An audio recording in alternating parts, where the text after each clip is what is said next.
people dresser and having my own style. You know what I'm going to tell you? I love it. If you do not own a nice pair of shoes, you have to invest in a pair of shoes because that makes the outfit.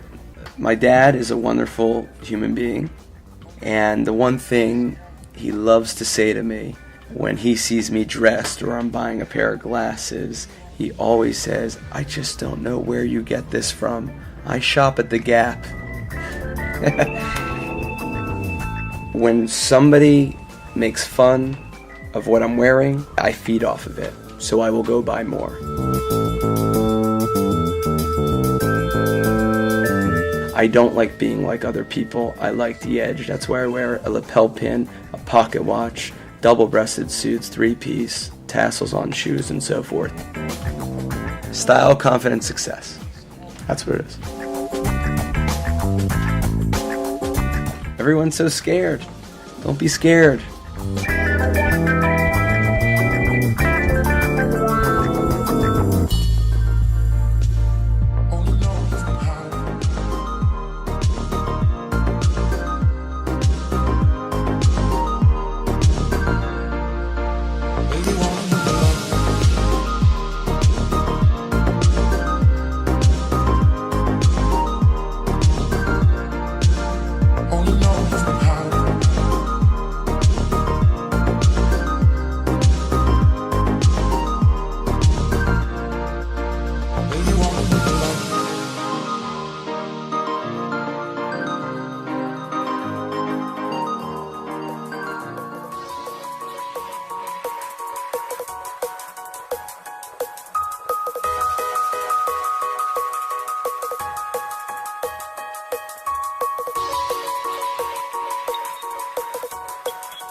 My name is Scott Schumann, and I do a blog called The Sartorialist. I think one that happened very early that kind of set the tone was actually outside Gucci. Like we just came from Gucci. And there was a guy named George Cortina. This was very early. This was one of the first shots that I think really spoke to people. You know, at that time, like, you can see like there's nobody in the background. There were, you know, it was maybe the first or second season I had gone to the men's shows, and he was just standing at this place now where a ton of people stand waiting to cross the street. It really speaks to the idea of how important posture is in a photograph, because it's really the way that he's standing, you know, and the little design details, because he's just wearing a blue shirt, but it's the way the sleeves are rolled. He's wearing khakis, but it's the way that he folded the top of the waist over. If you don't have something about this person's physical character, then it's just a report. It's a photojournalistic report, which is nice and certainly has its place, but it's not what I'm particularly interested in photographing. Carl Edwin Gear, photographer. I go by Gear. I think my Mona Lisa is probably, thus far, is a shot I took maybe 2 years ago. It's one of those shots that there was a gentleman who was smoking a cigarette, and he was to the side during prior to a fashion show. It was just catching him smoking nonchalantly, but dressed in a way that was really impeccable, that I thought, at least. What I really loved about the shot, it wasn't set up, it wasn't anything like that. It was just really catching him at that right moment. And to me, that's what it was. It was just a scene from a movie, and that's really what I like. Tommy Ton, photographer. My favorite shot was probably in London about a year ago at the first London Men's Collections.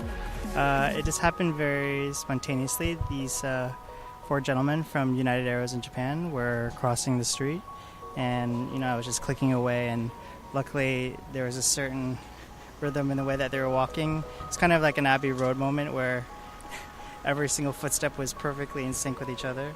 So I think that one sticks out the most to me in my mind as my favorite menswear shot. My name is Lujay Delcy, and I run dapperlou.com. One of the greatest shots I've taken has to be like recently in Paris. I just saw like a guy sitting right by Hotel de Ville, and he was just kind of like, the sun was like setting, and it was just like perfect. The water was in a great backdrop, and it was just kind of like a great moment. So that was my best shot, Paris. My name is Youngjun Koo, and I'm shooting for New York Magazine The Cut and GQ.com and High Snow Bayari and Hyperbeast. Actually, it was, I think, last PT Uomo 83. Then I took Shaka, Sam, Matteo, and Kalaf. Then when they walking to me, it took like amazing moments, like cool swaggers photos. So that's why I like it. Tumi McPherson. I publish the blog All the Pretty Birds, and I'm an editor at grazia.it. Okay, basically I shot Umit Benan before I even knew who he was. I saw him in Corso Vittorio Emanuele here in Milan, and he was amazing. He had like a duffel bag, he had a beanie, he had kind of a lumberjack kind of jacket, and maybe a flannel shirt and jeans. But he's so cool that the look looked perfect, especially here in Milan. My name's Jonathan Daniel Price. I'm a street and fashion photographer. This season I'm shooting for Mr. Porter and also my own blog, garsonjohn.com. I recently did a project called 100 Beards, 100 Days. So for 100 consecutive days, photographed different bearded guys. And my favourite image has got to be one from that. It was posted on the 99th day, and it was an artist called Richie Culver. I spotted him in Dalston down a side street, and I was walking, nearly missed him, just walked down the street, and I saw a guy right at the end with what looked like a beard. It was a beard, and the image, I just think, was one of those moments where everything came together. The lighting was great, he had time, it just worked, it just really worked, and it's one of my favourite from the series.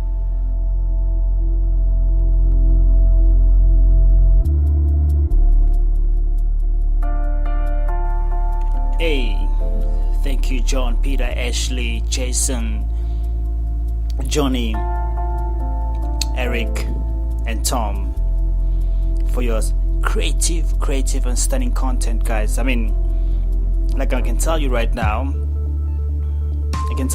like I'm receiving a good message about people learning from you guys. My tweet inbox is just piling up, and Instagram as well. Thank you very much for stunning content, guys. And to the Porter family, your boy Tumi Devaughn behind the mic. Hey, I'll be enjoying yourself, eh? I've got like 7 minutes left before I step out. Before that, I'm gonna be leaving you with the Joshua. The way he's dressed is your boy Tumi Devaughn behind the mic. Hail from South Africa. If you're listening from overseas, if I don't know you, you're welcome to inbox me or send me an email, travelwildshow@gmail.com. The email is travelwildshow@gmail.com. Your boy Tumi Devaughn. Let's jump into the best music. I'm talking about travel music all the way.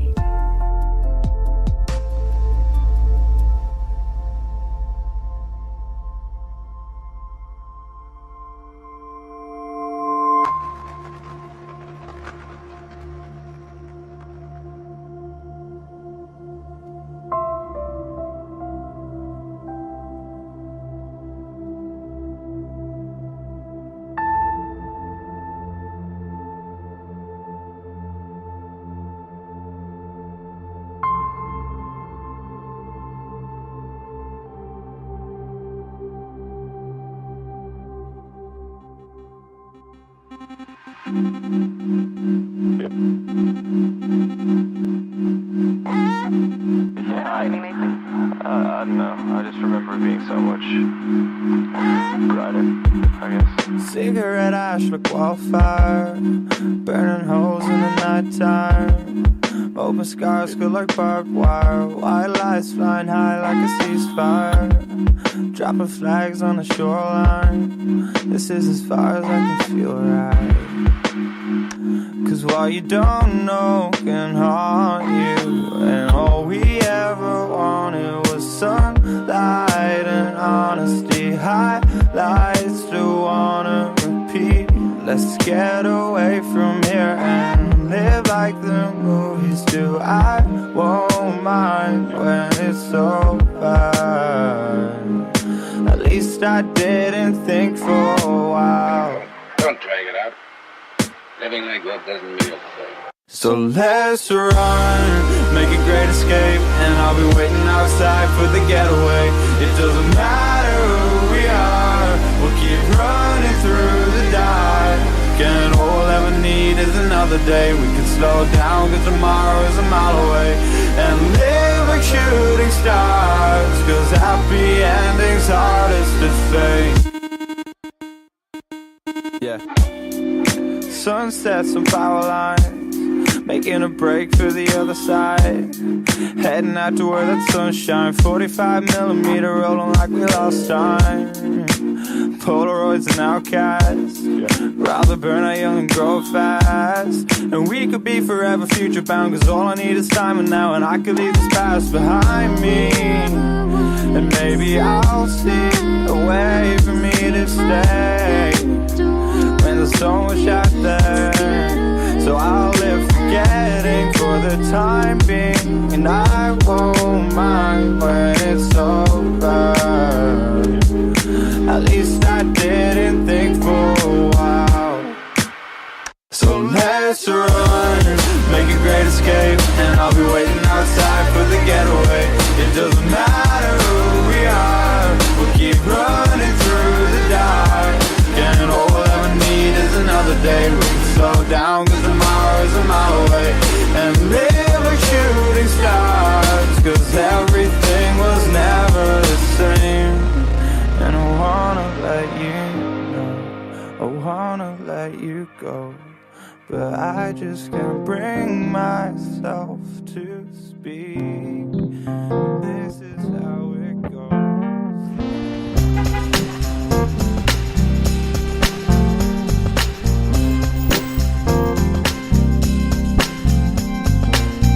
My name is Joshua Kissy. I'm one half of Street Etiquette. I'm 23 years old and I'm from the Bronx, New York.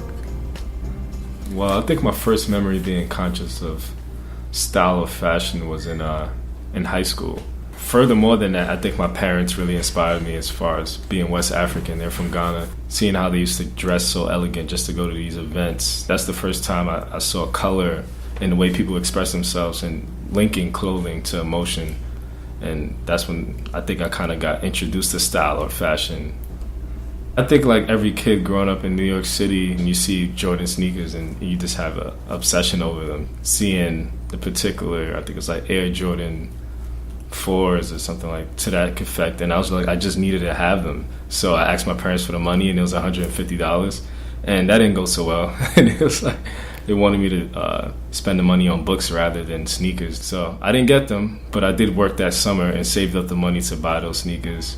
My parents thought I was going to be a doctor. Like, it's still kind of surreal to them that you can make, a living or a job or have some type of lucrative income off of just style and fashion, When I kind of broke the news to them, they were shocked. But after a while, New York Times and GQ and everything, now they're pretty proud. But